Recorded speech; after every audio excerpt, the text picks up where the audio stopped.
Hey guys, welcome back to Advanced Bass Fishing, and really appreciate you guys hanging with me a little bit for the video. And today we're going to be talking about shad colored soft stick baits. Now, a lot of people when they fish soft stick baits, they think in terms of like green pumpkins and watermelons, which are highly effective. But there's a time, guys, when these translucent shad patterns like this will outfish any other soft plastic stick bait. So I'm sort of going to go over the scenarios they work in. I have got a lot of confidence in them, guys. I've caught tons of fish on these over the years. It's really good under a certain set of conditions that we're going to identify in this video here. And also, guys, I will put my soft stick bait link in the description of the video here if you guys are interested in picking some up. Zoom has one I really like that's called the Houdini color. I'll put that Zoom link in there and you can just look it up. It's called Houdini. That's probably one of my favorites. You guys use that link. It's a good way to help the channel. Much appreciated that. And also, guys, real quick, anybody interested in booking a private one-on-one on the water lesson with me, just go to my Facebook page, Intuitive Angling with Randy Blaukat. Shoot me a private message for details. So I really appreciate that.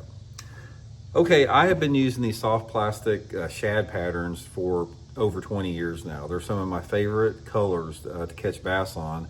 And I sort of want to identify, the scenarios that I use them in. There's two, first of all, before I get into that, two different ways that I rig these up. We'll talk about it. The first way is they work really good, like on a wacky rig like that. And then you can catch them or use them, just as good, just on like a Texas rig.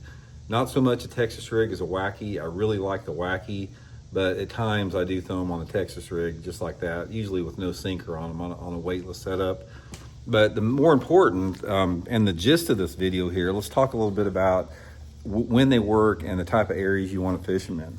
Okay, first of all, this is a clear water type of not clear, it doesn't have to be like real clear, but you need to have water visibility, in my opinion, of probably, at least 2.5 or 3 foot is ideal. My favorite water visibility is about 3 to 5 foot of clarity.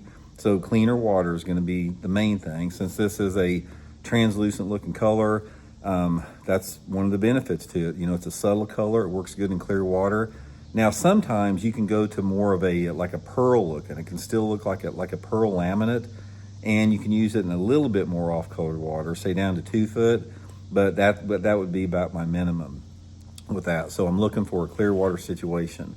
The next thing that helps out with it is this is a really good color if you fish a body of water that has some pretty tough fishing conditions. Maybe the fish are getting a lot of heavy pressure and brighter days out. So ideal situation to be is going to be like cleaner water, like partly cloudy skies or sunny skies, and some type of lake, a public lake that gets a lot of fishing pressure. It's a very subtle bait that doesn't stand out much. It looks natural in the water. When you see it in the water, it looks like something alive.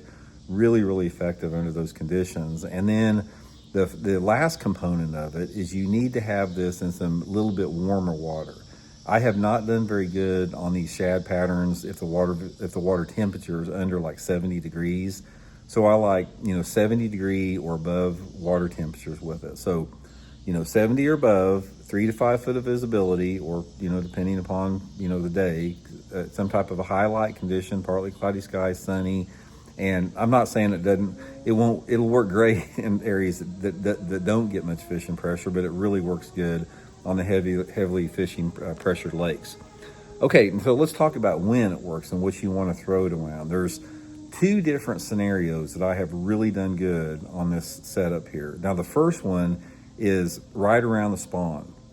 From about the spawn, like when the fish are actually bedding, to maybe 3 or 4 weeks after they get done bedding. Early post-spawn and in the spawn, you can take that shad pattern on a wacky rig and just go back into those spawning pockets and just fan cast them, anywhere between 2 to 5 foot of water. Let it, slowly sink down.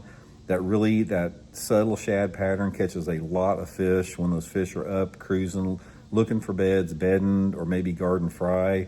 That's probably the best I've done on it. Prime situation with this, like I said, if you're in a deal where you got the clear water and you're noticing bass cruising around, like there's bass swimming along the bank, or maybe there's some fish still on beds, or maybe they're fish garden fry, but you still got a lot of activity up shallow, that's when that thing really works good, especially for cruising bass. A lot of times, you guys have probably seen it in clear water. A lot of times you'll see bass cruising down the bank in that real clear water, like in, you know, a foot to 3 foot of water, you can lead those fish. Like if you see one swimming down the bank, throw up in front of it about 10 foot, and that shad pattern soft stick bait on a wacky rig will definitely catch some good fish. Okay, the other times I like fishing it is in the summertime, this time of year, and that's when I'm using a Texas rig. Now, if I can get by with it, I want to Texas rig it on about a 3/0 hook with no weight on it, on like 12 to 15 pound test fluorocarbon. But a lot of times I'll put a very small weight on it, like a 1/16 or an 1/8 ounce of a slip sinker on it, and pitch and flip that thing around shallow cover, again, if you've got a little bit cleaner conditions. So let's say, for example, we got 3 foot of clarity or 3 to 4 foot of clarity. I'll pitch that thing on the Texas rigs. I might even throw it on a spinning rod, even with especially if I don't have a weight on it. But pitch it and flip it or skip it or whatever on a Texas rig, like underneath boat dock walkways, in the shade of boat docks, you know, around any shallow cover, any type of logs or, you know, grass or something like that in the water. It works really good in the summertime if it's a little bit cleaner. And it's just a subtle bait. That's the great thing about this thing. It's like when you see it in the water, it looks like something edible because it blends in, but it stands out just a little bit based upon the flake or the exact color of the shad pattern you're using. But guys, it's one of those things that a lot of people don't fish. Most people, I'm going to say probably 80% or more of the people that fish a soft plastic stick bait like a Senko, they're going to use some variation of green pumpkin or watermelon over 80% of the time. The shad patterns just don't work. And actually last year, I caught a bunch of fish on it down at Table Rock Lake on a shaky head. I was putting it on a shaky head like in May and June. Same situation where everybody was catching them like on a green pumpkin trick worm. I put those shad pattern stick baits on a 1/16 and an 1/8 ounce shaky head. I caught a bunch of fish doing that. So something they don't see a lot, guys, something you might want to try. Just get a few bags, Tackle Warehouse link in my link in the description here. Try them out the next time you're at the lake there. So hope it helps.